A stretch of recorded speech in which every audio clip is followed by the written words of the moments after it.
ബാബുചേട്ടൻ സൂചിപ്പിച്ചതുപോലെ ഹലാൽ certification India private limited, Jamiat ഉലമായി Hind Maharashtra, Jamiat ഉലമായി Hind, ഇങ്ങനെ 4 സ്ഥാപനങ്ങളാണ് ഹലാൽ സർട്ടിഫിക്കേഷൻ ഇന്ത്യയിൽ കൊടുക്കുന്നത്. ഇതിൽ ആരോപണമുള്ളത് മഹാരാഷ്ട്രയിലുള്ള ജാമിയത്ത് ഉലമായി ഹിന്ദ് എന്ന് പറയുന്ന സ്ഥാപനത്തിനെതിരെയാണ്. ഈ ഭീകരവാദ പ്രവർത്തനത്തിന് ഫണ്ട് ചെയ്യുന്നു അല്ലെങ്കിൽ രാജ്യ താല്പര്യങ്ങൾക്കെതിരെ പ്രവർത്തിക്കുന്നു എന്നുള്ള ഒരു ആരോപണം നിലവിൽ നിൽക്കുന്നത്. എന്റെ ചോദ്യം ഇതാണ്, ഈ രാജ്യത്ത് NIA ഉണ്ട്, ED ഉണ്ട്, CBI ഉണ്ട്. ഇവരൊക്കെ എന്താണ് ഇവർക്ക് പണി? ഇവരുടെ ജോലിയല്ലേ ഇതൊക്കെ? അങ്ങനെ ഉണ്ടെങ്കിൽ ഇവനെ അന്വേഷിച്ച് അങ്ങനെ സത്യസന്ധമായ അന്വേഷണം നടത്തി അങ്ങനെ ഉണ്ടെങ്കിൽ അവരെ മാതൃകാപരമായി ശിക്ഷിക്കേണ്ട ബാധ്യത ഈ EDക്കും അതേപോലെ CBIക്കും അല്ലേ? നമ്മൾ അതിന്റെ പേരും പറഞ്ഞ് ഇവിടെ ഒരു പ്രശ്നത്തിലേക്ക് പോകുന്നത് ന്യായമാണെന്ന് ഞാൻ അതില് അംഗീകരിക്കുന്നില്ല. രണ്ടാമത് ഒരു കാര്യം, ഈ ക്രിസ്ത്യൻ ഗ്രൂപ്പുകളിൽ, ക്രിസ്ത്യൻ സഭ വാട്സപ്പ് കൂട്ടായ്മകളിൽ നടക്കുന്ന ഒരു ആരോപണം ഹലാലിനെതിരെ, ഈ മാംസം മറ്റൊരു ദൈവത്തിന്റെ ബലി കൊടുത്തതാണ് എന്ന ഒരു ആരോപണം ആണ്. അതുകൊണ്ട് നമുക്ക് കഴിക്കാൻ പറ്റില്ല എന്ന ഒരു ആരോപണമാണ് ക്രിസ്ത്യൻ സഭാ ഗ്രൂപ്പുകളിൽ ഹലാലിനെതിരെ ഉള്ളത്. സത്യത്തിൽ മുസ്ലിങ്ങള് ദൈവത്തിന് ബലി കൊടുക്കാറുണ്ട്. അത് ബലി പെരുന്നാളിനന്ന്. ഈ ബലി പെരുന്നാളിനന്ന് അറക്കപ്പെടുന്ന മാംസം മറ്റു മതസ്ഥർക്ക് കൊടുക്കാൻ പാടില്ല എന്ന നിയമം. പക്ഷെ എന്നാ കൊടുക്കാറുണ്ട്. കേരളത്തിൽ പല മഹല്ലുകളും ഞങ്ങളുടെ മഹലൊക്കെ ചെയ്യാറുണ്ട്. കാരണം ആ മാംസമല്ല അത്, അതിനുവേണ്ടി പ്രത്യേകം സാധാരണ അറക്കുന്നത് പോലെ അറക്കും. ഇപ്പോ അതിനുവേണ്ടി ഞങ്ങളുടെ നാട്ടിലൊക്കെ അതിനുവേണ്ടി പ്രത്യേക ഫണ്ട് തന്നെയുണ്ട്. അതിനൊരു 3 പോത്തിനെ എല്ലാ കൊല്ലവും അറക്കും. ആ മാംസവും ഈ മാംസവുമായിട്ട് മിക്സ് ചെയ്യാറില്ല. ആ മാംസവും ഫണ്ടിങ് തന്നെ വേറെയാണ്. ആ ഫണ്ട് ഉപയോഗിച്ചുകൊണ്ട് ആ പള്ളിയുടെ പരിസരത്ത് കിടക്കുന്ന മറ്റു മതസ്ഥർക്ക് ഒരു മതസൗഹാർദ്ദത്തിന്റെ ഭാഗമായിട്ട് എല്ലാ വർഷവും ചെയ്യാറുണ്ട്. അതുകൊണ്ട് ഈ പ്രസ്താവന, ഇത് മറ്റൊരു ദൈവത്തിന്റെ പേരിൽ അർത്ഥതാണ് എന്ന പ്രസ്താവന അടിസ്ഥാനരഹിതമാണ് എന്നാണ് എന്റെ രണ്ടാമത്തെ അഭിപ്രായം. മൂന്നാമത്തത്, ഇപ്പൊ ഹലാൽ സ്റ്റിക്കർ മറ്റുള്ള മേഖലകളിലേക്ക് കയറുന്നു എന്നുള്ളത്. ഇന്ത്യ എന്ന് പറയുന്ന രാജ്യം ലോകത്തിലെ ബീഫ് എക്സ്പോർട്ട് ചെയ്യുന്ന രാജ്യങ്ങളുടെ ലിസ്റ്റ് എടുത്തു കഴിഞ്ഞാൽ 2ാമത്തെ രാജ്യമാണ് ഇന്ത്യ. ഹൈദരാബാദ് അടിസ്ഥാനമാക്കിയുള്ള അൽ കബീർ എക്സ്പോർട്ട് 400 ഏക്കർ ഭൂമിയിലാണ് ആ കമ്പനി സ്ഥിതി ചെയ്യുന്നത്. സതീഷ് സഗർവാൾ എന്നാണ് ആ കമ്പനിയുടെ ഓണറിന്റെ പേര്. 2ാമത്തെ കമ്പനി ബോംബെ അടിസ്ഥാനമായുള്ള അറേബ്യൻ എക്സ്പോർട്ട് 33 രാജ്യങ്ങളിലേക്ക് ബീഫ് എക്സ്പോർട്ട് ചെയ്യുന്നുണ്ട്. സുനിൽ കപൂർ എന്നാണ് ആ കമ്പനിയുടെ ഓണറിന്റെ പേര്. 3ാമത്തെ കമ്പനി UPയിലുള്ള അൽ നൂർ എക്സ്പോർട്ട് 30 രാജ്യങ്ങളിലേക്ക് അവർ എക്സ്പോർട്ട് ചെയ്യുന്നുണ്ട്. സുനിൽ ദൂത് എന്നാണ് ആ കമ്പനിയുടെ പേര്. 4ാമത്തെ കമ്പനി AOB export UP, OP Arora എന്നാണ് ആ കമ്പനിയുടെ ഓണറിന്റെ പേര്. 5ാമത്തെ കമ്പനി സ്റ്റാൻഡേർഡ് ഫുഡ് പ്രോസസിംഗ് UPയിൽ തന്നെയുള്ള കമൽ വർമ്മ എന്നാണ് ആ കമ്പനിയുടെ ഓണറിന്റെ പേര്. 6ാമത്തെ കമ്പനിയാണ് മഹാരാഷ്ട്ര ഫുഡ് പ്രോസസിംഗ്, സണ്ണി കട്ടാൽ എന്നാണ് ആ കമ്പനിയുടെ ഓണറിന്റെ പേര്. ഞാൻ ചോദിക്കട്ടെ, ആരാണ് ശരിക്കും ഇവിടെ ഹലാൽ സ്റ്റിക്കർ ഒട്ടിച്ചു തുടങ്ങിയത്? ഇതൊക്കെ എത്ര വർഷമായിട്ട് ഇവർ ചെയ്യുന്നുണ്ട്? ആർക്കെങ്കിലും വല്ല പരാതിയുണ്ടോ?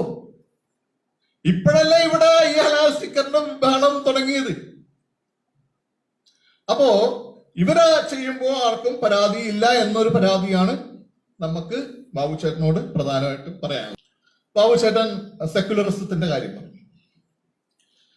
ഇന്ത്യ രാജ്യത്ത് നമ്മൾ ജീവിക്കുമ്പോൾ ഒരു ഇന്ത്യൻ പൗരന്റെ ജോലി കടമ എന്ന് പറയുന്നത് ഇന്ത്യൻ ഭരണഘടന അറിയുക, ആ ഭരണഘടന അനുസരിച്ച് ജീവിക്കുക എന്നുള്ളത് മാത്രമേ.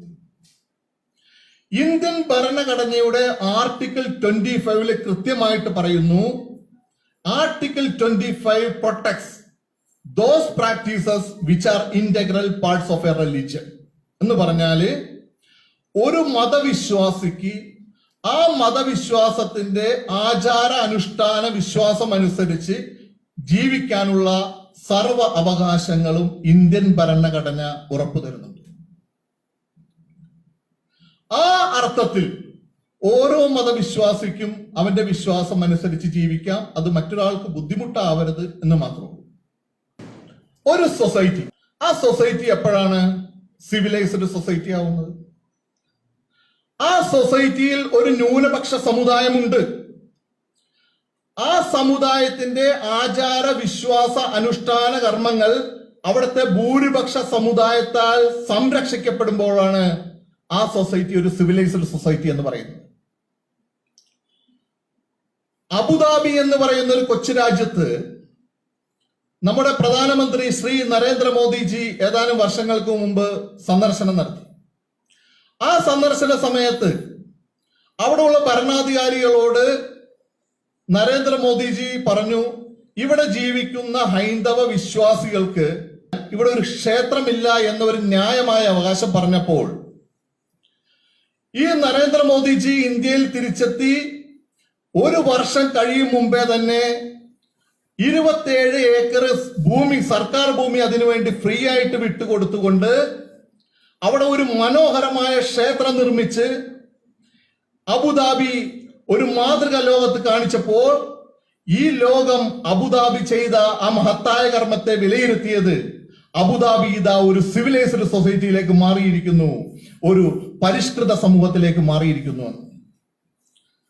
ഈ വിവാദങ്ങളെല്ലാം, ഹലാലിന്റെ പുറത്ത് നടക്കുന്ന വിവാദങ്ങളെല്ലാം, സോഷ്യൽ മീഡിയയിൽ ഇപ്പൊ നടക്കുന്ന വിവാദങ്ങളെല്ലാം അടിസ്ഥാനരഹിതമാണ് എന്ന് ഞാൻ 10 മിനിറ്റ് കൊണ്ട് ഒരുപാട് തെളിയിച്ചു തരാം. ഞാൻ കഴിഞ്ഞ ദിവസം ഗോപാലകൃഷ്ണന്റെ ഒരു വീഡിയോ ഉണ്ട്. ആ ഗോപാലകൃഷ്ണന്റെ വീഡിയോ ഞാൻ വേണമെങ്കിൽ എന്റെ മൊബൈലിൽ ഞാൻ കാണിച്ചു തരാം. അദ്ദേഹം അതിൽ വിശദീകരിക്കും. ചിലപ്പോൾ ഗോപാലകൃഷ്ണൻ ആരെങ്കിലും വെറുതെ എഴുതി കൊടുത്തായിരിക്കും, കിട്ടിയ പാടെ ഗോപാലകൃഷ്ണൻ എടുത്ത് താങ്ങിയിട്ടുണ്ടാവും. അതിൽ അദ്ദേഹം വിശദീകരിക്കുന്നത് നമ്പീശൻ നെയ്യിൽ ഹലാൽ സ്റ്റിക്കർ ഒട്ടിച്ചിട്ടുണ്ട്, അതുകൊണ്ട് നമ്പീശൻ നെയ്യ് മേടിക്കുമ്പോൾ സൂക്ഷിക്കണം. ഇതാണ് നമ്പീശൻ നെയ്യ്. ഇത് ആർക്ക് വേണമെങ്കിലും പരിശോധിക്കാം എവിടെയാണ് ഇതിന്റെ ഹലാൽ സ്റ്റിക്കർ ഉള്ളത്. വേറൊരു പ്രോഡക്റ്റ് പറഞ്ഞു, അമൃതാഞ്ചൻ ഹലാലുണ്ടെന്ന് പറഞ്ഞു. ഞാനിത് കടയിൽ പോയി മേടിച്ച് ഉറപ്പ് വരുത്തിയിട്ടാണ് ഞാൻ വന്നത്. അമൃതാഞ്ചൻ എവിടെ ഹലാൽ? മൂന്നാമത്തെ പ്രോഡക്റ്റ് ഹെഡ് ആൻഡ് ഷോൾഡേഴ്സ്. ഞാൻ നോക്കിയപ്പോ ഇതിലൊന്നും കണ്ടില്ല. ഞാനൊരു 10 പ്രോഡക്റ്റ് ഞാൻ ഇവര് പറഞ്ഞ വിശദീകരിച്ച 10 പ്രോഡക്റ്റ് എടുത്ത് വിശദീകരിച്ച് ഞാൻ ലെൻസ് വെച്ച് നോക്കിയാളോ അത് കണ്ട എവിടെയാണ് ഇതിന്റെ സ്റ്റിക്കർ ഒട്ടിച്ചേക്കണം. ഏതെങ്കിലും ഒരു വ്യക്തി അവന്റെ ബിസിനസ് താല്പര്യത്തിന് വേണ്ടിയിട്ട് ഒരു ഹലാൽ ഫ്ലാറ്റോ അല്ലെങ്കിൽ ഹലാൽ ടൂറിസം ഒരു വ്യക്തി ചെയ്യുന്നത് ഒരു സമുദായം ചെയ്തതായിട്ട് എങ്ങനെ നമ്മൾ ന്യായീകരിക്കുന്നത്? അത് ആ വ്യക്തി ചെയ്ത കുറ്റമാണ്. അങ്ങനെ ഉണ്ടെങ്കിൽ ഈ സമുദായത്തെ വിഘടിക്കാൻ നമ്മൾ സമ്മതിപ്പിക്കരുത്. അത് അങ്ങനെ ഒരു അവസ്ഥ ഇവിടെ നിലവിൽ ആവശ്യമില്ല. അതാണ് ഈ വിഷയത്തിൽ നമുക്ക് പറയാനുള്ളത്. ഞാൻ പറയുന്നത് ഇതിന്റെ പുറത്ത് ഇപ്പോ നിലവിലുള്ള ഹലാൽ പ്രശ്നത്തിന്റെ പുറത്ത് എന്തോ ഒരു കോർപ്പറേറ്റ് താല്പര്യം പ്രവർത്തിക്കുന്നുണ്ടോ എന്നാണ് ഞാൻ ഇതിനെക്കുറിച്ച് സൂക്ഷ്മമായി പരിശോധിച്ചപ്പോൾ എനിക്ക് തോന്നിയത്. കാരണം ഇതേ സമാനമായ പ്രശ്നം 2018 വടക്കേ ഇന്ത്യയിൽ ഉണ്ടായിട്ടുണ്ട്. ബീഫിന്റെ പ്രശ്നം. ഈ ബീഫിന്റെ പ്രശ്നം ഉണ്ടാകാൻ കാരണം എന്താണ്? 2018 ഇന്ത്യ നമ്പർ 1 ബീഫ് എക്സ്പോർട്ടർ ആയിരുന്നു വേൾഡില്. ആ സമയത്ത് ഇവർക്ക് കോമ്പറ്റീഷൻ, ഇന്റർനാഷണൽ ലെവലില് കട്ട് ത്രോട്ട് കോമ്പറ്റീഷൻ ഇവർക്ക് ഫേസ് ചെയ്യേണ്ടി വന്നു. ഇന്ന് നമ്പർ 1 എക്സ്പോർട്ട് ബ്രസീലാണ്. ഓസ്ട്രേലിയ എക്സ്പോർട്ട് ചെയ്യുന്നു, US എക്സ്പോർട്ട് ചെയ്യുന്നു. അങ്ങനെ വന്നപ്പോ അവര് ചെയ്തൊരു മാർഗം എന്ന് പറയുന്നത് ലോക്കൽ മാർക്കറ്റിൽ ഇതിന്റെ വില ഇടിച്ചു താത്തുക, പ്രോഡക്റ്റ് അവൈലബിൾ ആക്കുക, മറ്റുള്ളവരെ കൊണ്ട് കൺസ്യൂം ചെയ്യാതിരിപ്പിക്കുക എന്നുള്ള ഒരു തന്ത്രമായിരുന്നു. ആ തന്ത്രം വടക്കേ ഇന്ത്യയിൽ പയറ്റി വിജയിപ്പിച്ചു. ഇതൊരു മതപരമല്ല, ഇതൊരു കോർപ്പറേറ്റ് അജണ്ട ആയിരുന്നു. ആ ഒരു 150ഓളം കമ്പനികൾ കൂട്ടമായി എടുത്ത ഒരു തീരുമാനത്തിന്റെ പുറത്ത് നമ്മൾ കണ്ടതല്ലേ കേരളത്തിലേക്ക് വരുന്ന സാധനം കൊട്ടേഷൻ ടീമുകൾ തമിഴ്നാട്ടിലൊക്കെ തടഞ്ഞത്. ഇതൊരു ആസൂത്രിതമായ ശ്രമം ആയിരുന്നു അന്ന് അവിടെ നടന്നെങ്കിൽ, ഇതേ ആസൂത്രിതമായ ഒരു ശ്രമത്തിലൂടെ ഏതോ വരാൻ പോകുന്ന ഒരു കോർപ്പറേറ്റ് താല്പര്യം ഇതിന്റെ പുറകിൽ പ്രവർത്തിക്കുന്നുണ്ടോ എന്നാണ് എന്നെ പോലുള്ളവർ ഈ വിഷയത്തിൽ ചിന്തിക്കണം.